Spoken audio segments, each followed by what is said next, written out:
Atsinaujinęs oro uostas Kaune. Kitokie suolai.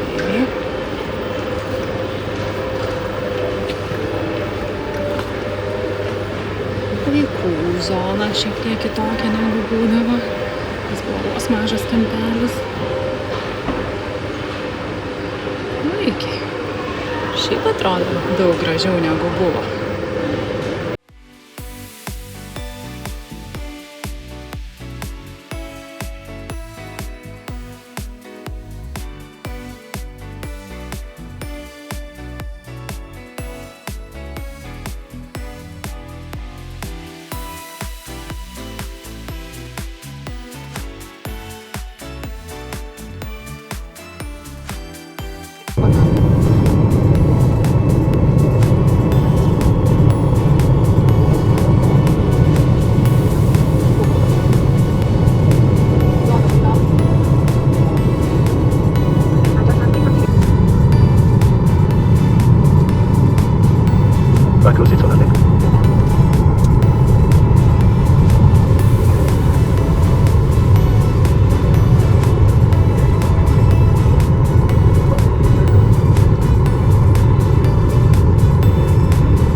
Dviratis, pamiršau dviratis.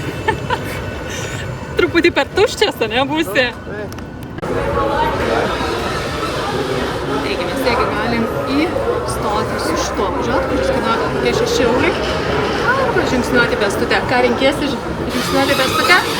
Prasidedam, ar ne? Pradedam eiti. Šumas šiandien.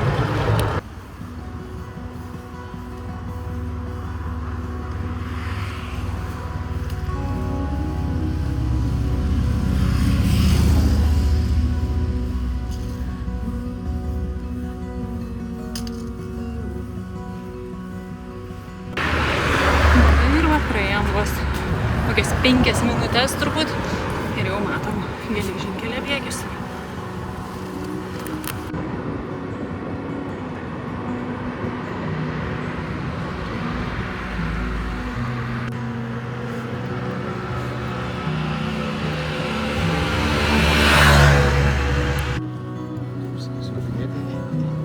Gali pasižiūrėti, koks dydis.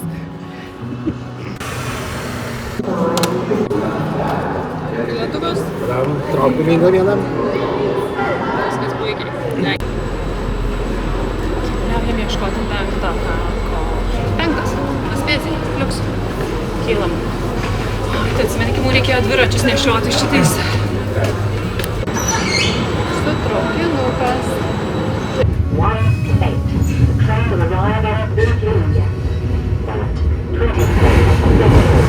Train staff are available to assist passengers for any reporting.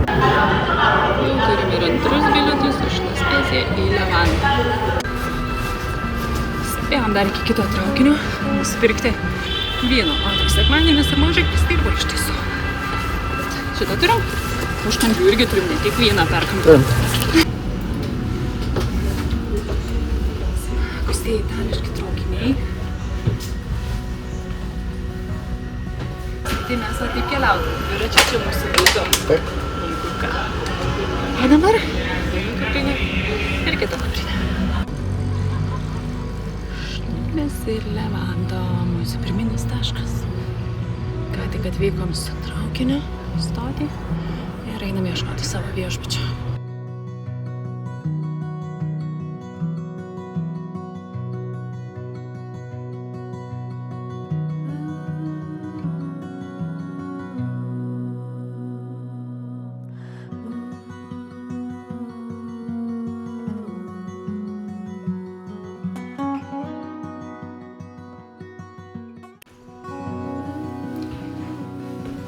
Pirmoji nakvynė kažkur. Nieko nesimato. Vidinis kažkoks kiemukas. Kokia lova. Bet paveikslas, tai toks, sakyčiau, truputį krypi. Šis išpylė važiuoja. O, okei, čia kaip prieš Helovyną labai tiktų. Čia itališkai pusryčiai. Porą džemo, porą šitų džiūvėsėlių ir nežinau, kažkas čia yra iš vis bent kava, ne kava. Kažkas to.